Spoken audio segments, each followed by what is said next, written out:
What is your frick this, I'm out moment? When I was a kid I worked at a yard and garden craft store as a carry-out. During the summer it was all about loading up customers' cars with sod, river stones, soil, plants and paving stones. In the winter it was Christmas trees. First year was great, my boss was amazing and the staff all generally got along. Second year he transferred out and his replacement was horrible. Sales started to dip. She joked about laying people off. Freezing because you've been loading Christmas trees outside for 4 hours in -30°C? Tough crap. Sick. Too bad you came in your stain. Want some water because you're loading cars in 30-degree heat? Nope. Just a generally mean person. It got to the point where I was the only full-time daytime carry-out left. Then one day I finish a shift feeling like I'd been kicked in the nuts. The pain just gets worse and doesn't stop. So I go and see my doctor. Turns out I torn my groin muscle. He gives me a week off and gives me a script for 2 weeks of light duties when I get back. Go and give my boss the script. She screams at me for causing her extra work and tells me to get out of her sight. Get back after the weekend, school's out so we have tons of staff. I figure I'll be doing light duties. Nope. Back to the loading area lifting paving stones. Didn't bother punching out and as the loading area for customers is right up front. I just walk out and keep going. The company as a whole went bankrupt a few years later. Actually ended up working with someone who happened to be a manager at another location and knew the situation at my old store. Turns out my former boss was fired after almost 60 people quit between June and October of that year.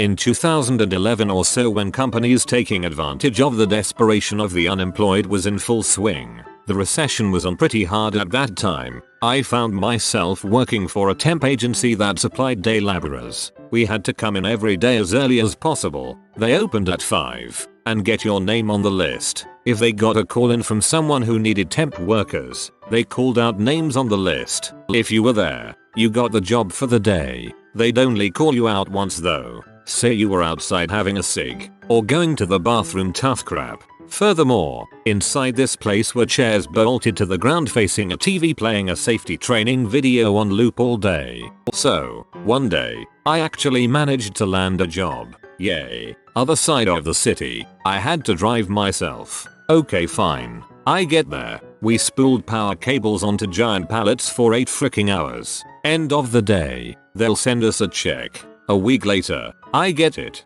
It was minimum wage, and then the company took their fee out afterwards. So, you ended up getting paid, essentially, $2 below minimum wage. That's when I said frick this, I'm out. About 2 years later, I got something in the mail about a class action lawsuit against them. I can't remember what it detailed exactly, but of course I signed in on it, because frick them. 6 years later, like literally a few months ago, I finally got the payout. $8. The end.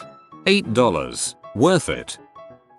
In high school I was a nanny for this family during the day. Then the mom would drop me off at Cold Stone, my first real job. The assistant manager who was always there was a completely horrid person. Looking back, she had to have been under 24 at the time. She was rude. Went in back, smoked pot on job, invited guys to come and hang with her, and they were always kinda sketchy. She had it out for me. BC, I was the first time employee who was trying to do a great job. I remember dreading going to work and getting that pit in my stomach because I was so terrified of her. She would always threaten to cut my hours or just do things to screw me over. One day, the mom was late to get me and drop me off at work. She came in with me. BC, she knew I was scared of this girl and would get yelled at. She went up and apologized for me, said it was completely her fault. I nanny her kids. She got stuck in traffic. It won't happen again, but please don't take it out on me. This girl loses her mind. She calls the mom a B to her face, told her to F off, and went on some rant that I don't remember because I was in utter shock. LOL. The mom looked at me and said, "You done here?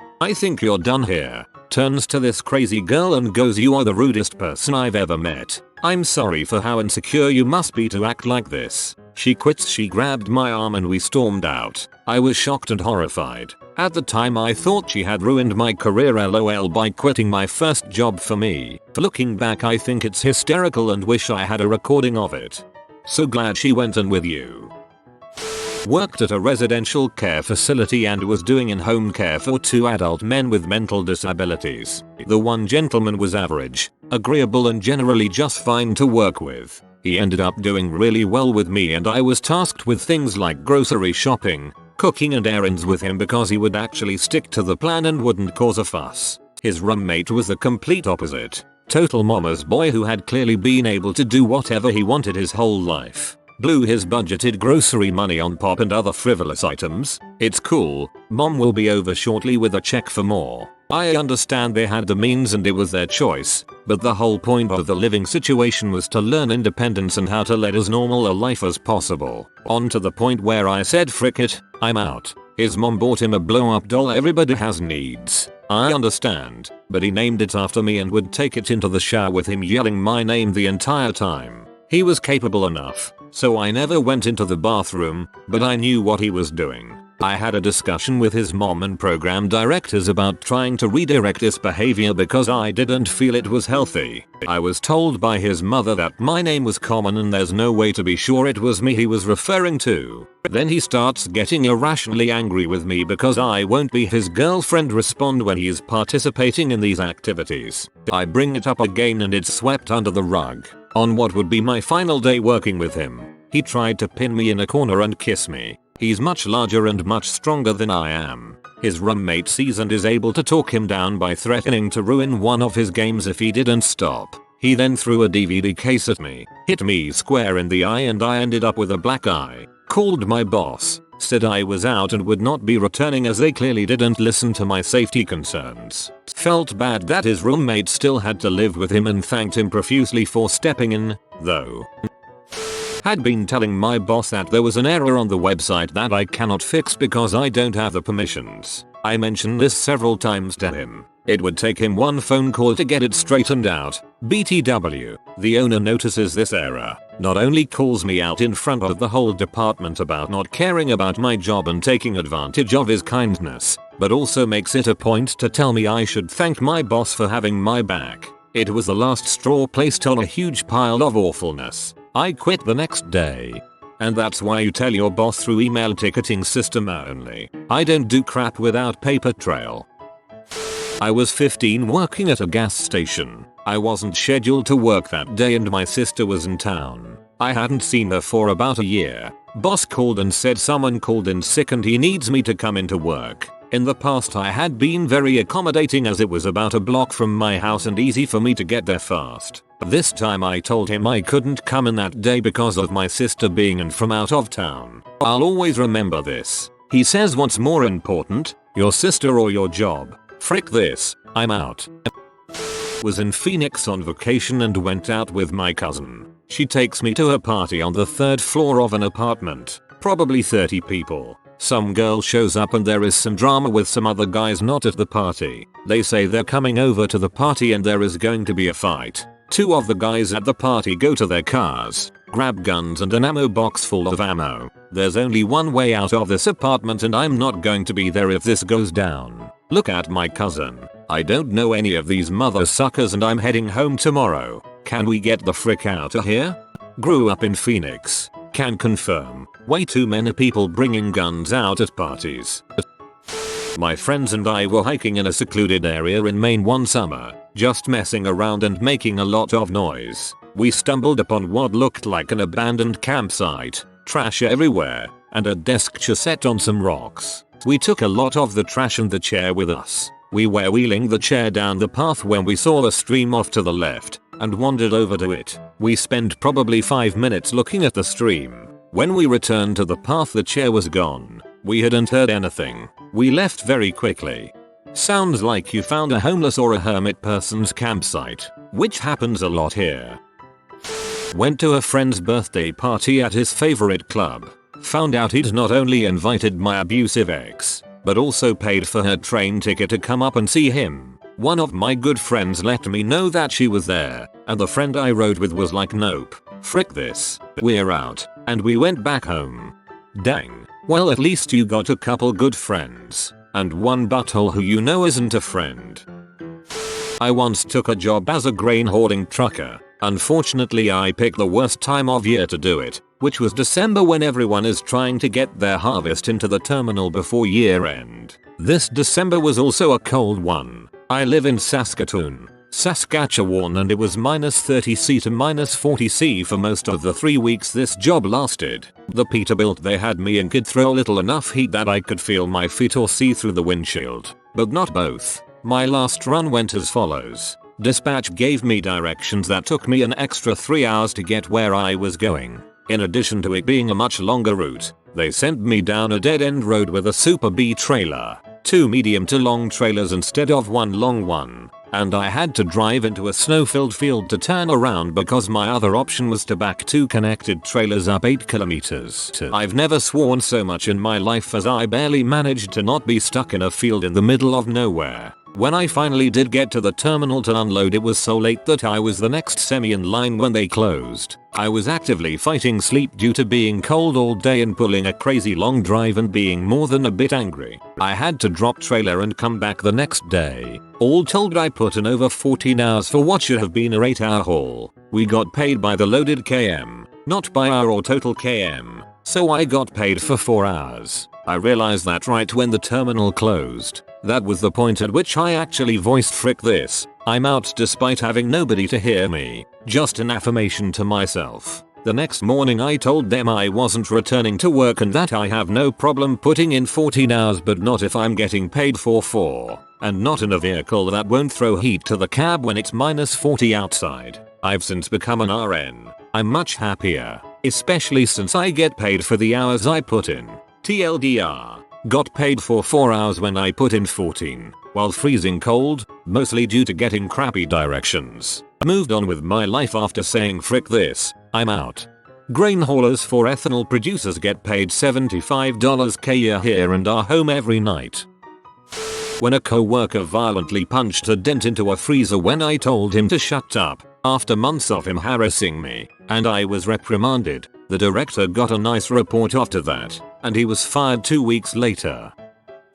I scuba dive a lot in Key Largo where reef sharks are common. Reef sharks are small for sharks and mostly scavengers, not aggressive. One day I lucked into a naturally occurring baited shark dive. There were 7 sharks in a holding pattern waiting for a snapper which was bitten and hiding. I was excitedly in the middle, getting some nice pictures. I noticed a couple of them acting a bit squilly, but wasn't too fussed about it. As one of the larger ones took its patterned route past me, it suddenly did a 180 and charged me. Man, it's easy to forget how fast and powerful they are when they want to be. I held up my camera rig to fend it off, but it made a hard turn at the last moment. Only its pectoral fin actually touched. I was very much "frick this, I'm out" at that point and went to watch from the top of the reef with other divers. I learned a couple of things though, how to better distinguish between reef sharks and small bull sharks, and that just being present around potential food sources considered provoking them.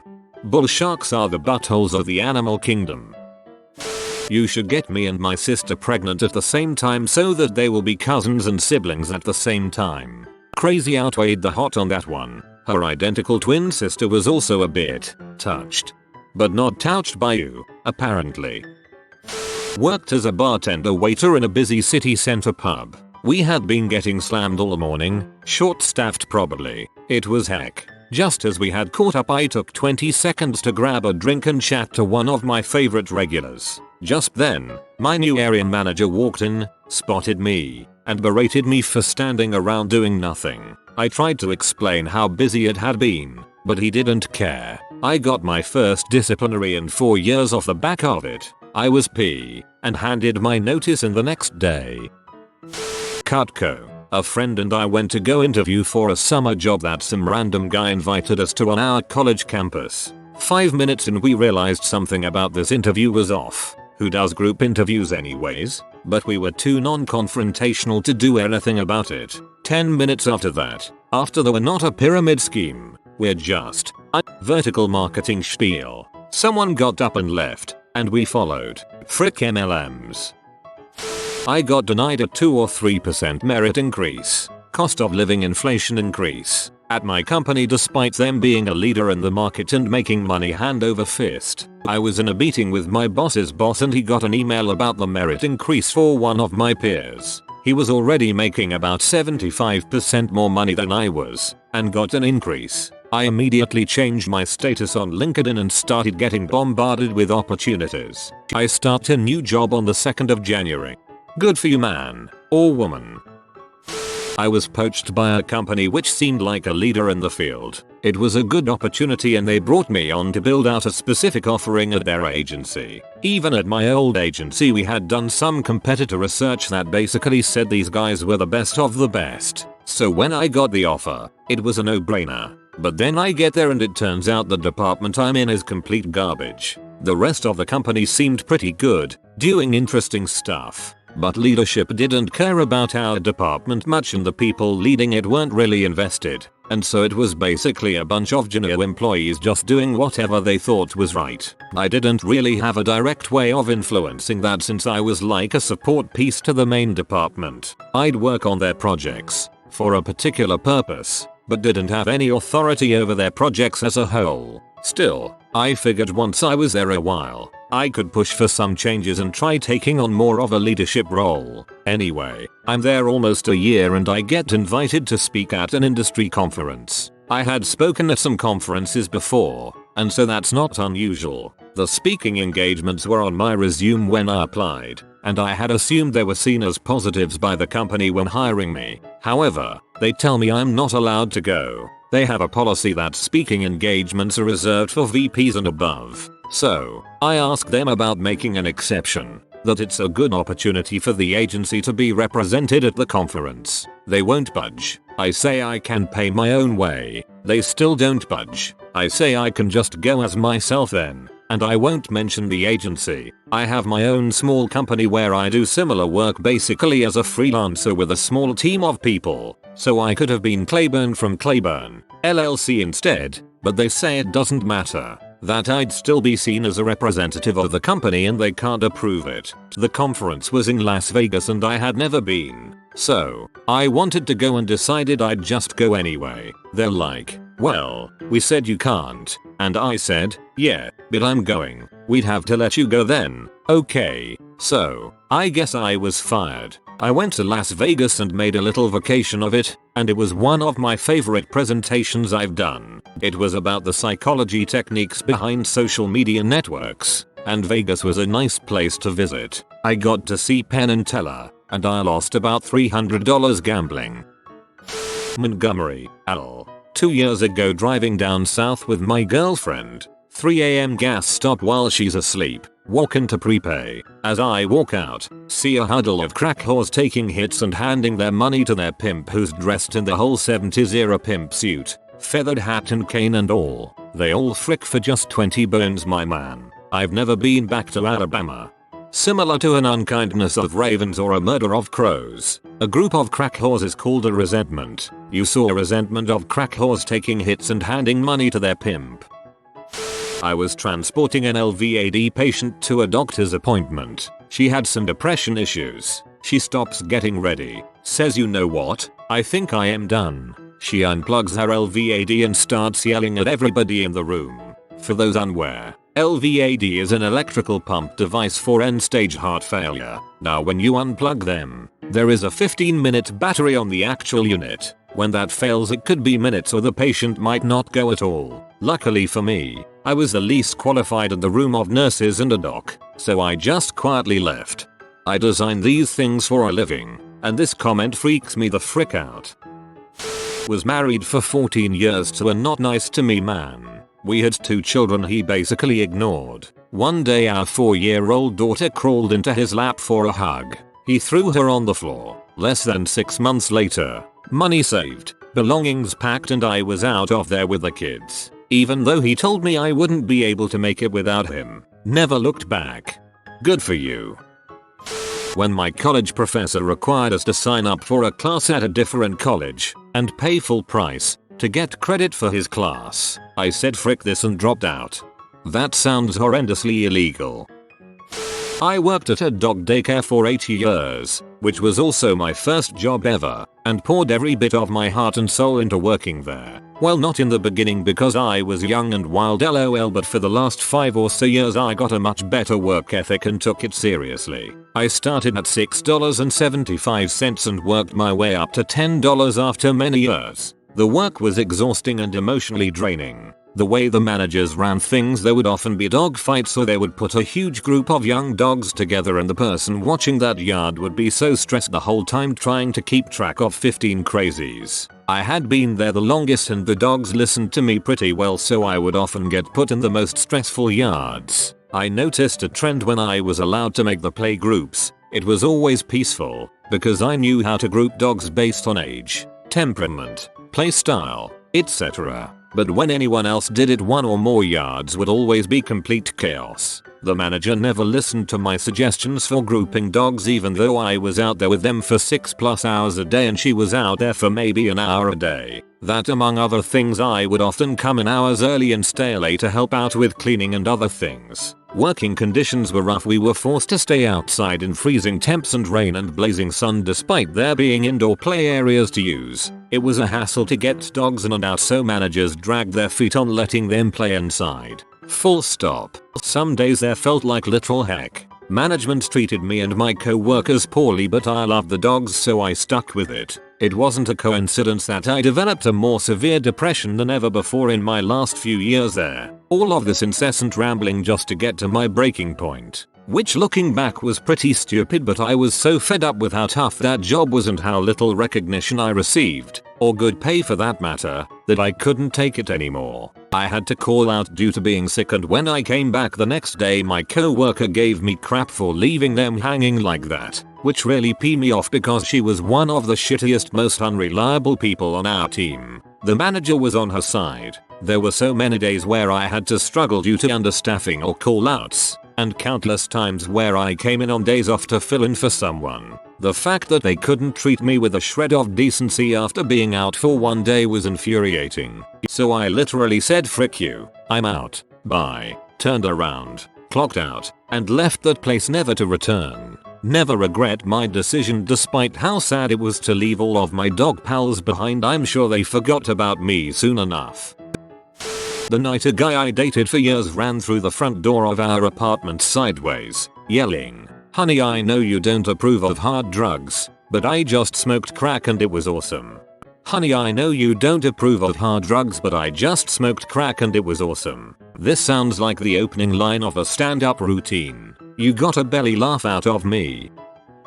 I was on a job interview for a dog daycare boarding kennel. It was very old-fashioned and had been there for 50+ years. For those who don't know, old school dog training is basically just abusing the dog into obedience. Anyway, the dude interviewing me was asking me how I would call over a dog that was across the yard, get their attention. I forget what my response was, but he said he throws a Kong at them. At first I thought he meant like, threw it near them or against the fence to get their attention. But no, he meant he actually pelted the dogs with the Kong. For those who don't know, Kongs are heavy dog toys made from thick rubber that really hurt if dropped or thrown at you from even a short distance. I was horrified. Needless to say, I didn't accept the job there.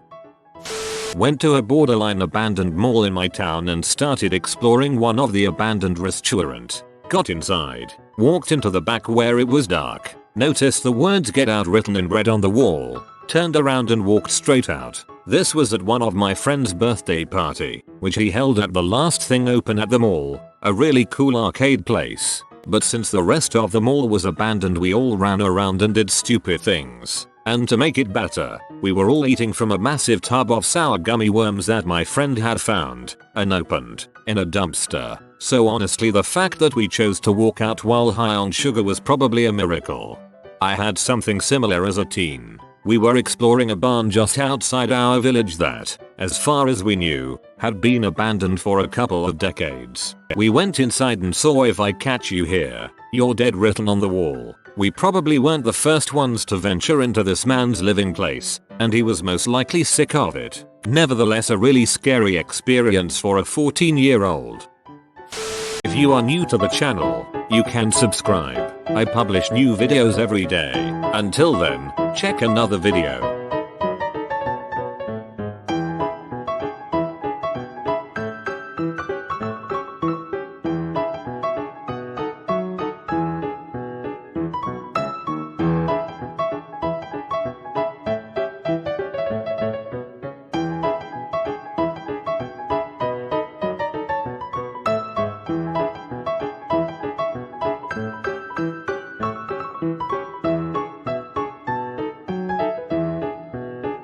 Bye for now.